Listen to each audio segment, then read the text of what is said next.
Hello, chismosas y chismosos, and welcome back to Bay Area Housewife of True Crime, where I like to tell the stories of the real cucuys and lloronas of the world. We are at part 3 of the Scott McAlpin case. As a reminder, topics may be triggering.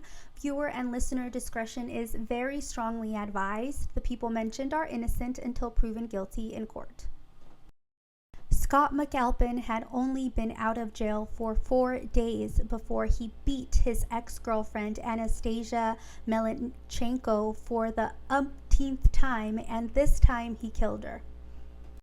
He strangled her after an argument in a park in the East Bay, stuffed her body into the trunk of his Honda del Sol, and drove while drinking vodka all night until he was arrested in Marin. After he was arrested for the murder of Anastasia, he tried to commit suicide and appeared in court with bilateral bandaged wrists. I think he was driving out while in on vodka, got himself hammered, and was ready to get rid of her body. His bail was set at $5.04 million. This tragic, true-life horror story caused so much pain and trauma for the Melenchenko family. They moved out of San Francisco to the East Coast. On October 24th of 2005, 25-year-old Scott McAlpin was arraigned for murder charges for the death of forever 22-year-old Annie Melenchenko. At trial, his defense attorney, Barney Berkowitz, argued that the murder had not been premeditated and did not qualify as first-degree murder.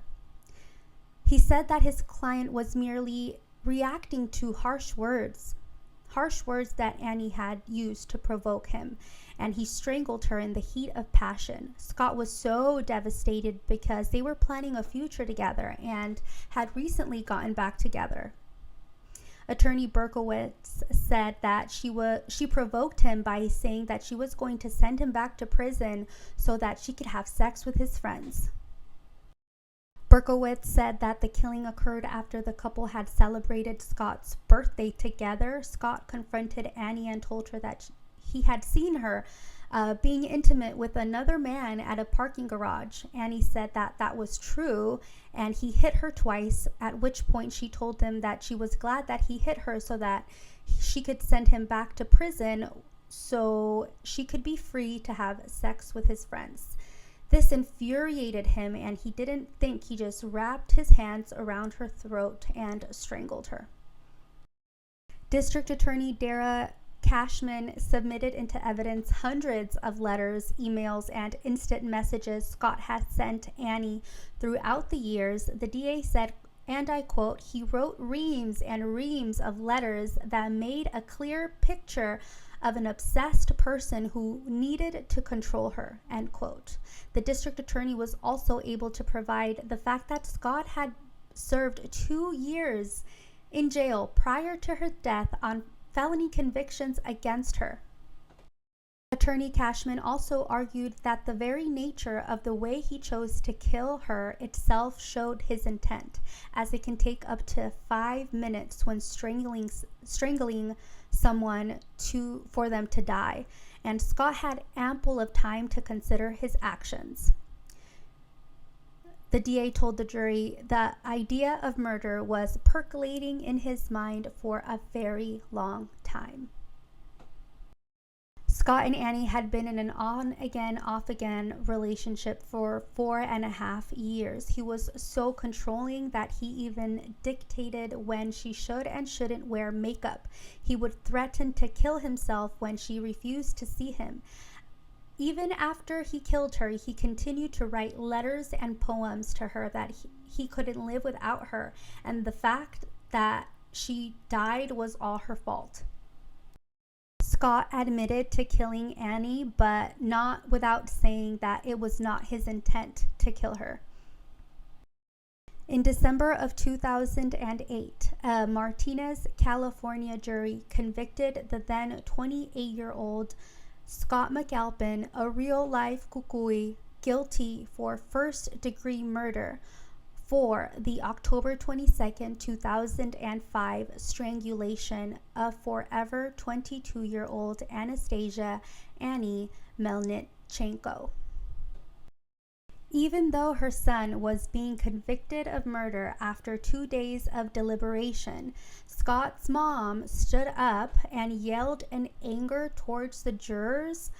Bonnie said, and I quote, "You know what you did." Reminds me of the Elsie Heidi feud. If you know, you know. The bailiff detained her for contempt but was shortly released. The jurors were so scared that they asked the officers in the court that they be escorted to their cars. In March of 2009, Contra Costa County Judge Charles Ben Birch sentenced him to 50 years to life in prison. As of this recording, he's now about 45 years old and being held at San Quentin, where he belongs. But lucky for him, his family still gets to see him, and he even has a Facebook. At his sentencing, when given the opportunity to speak, he did not.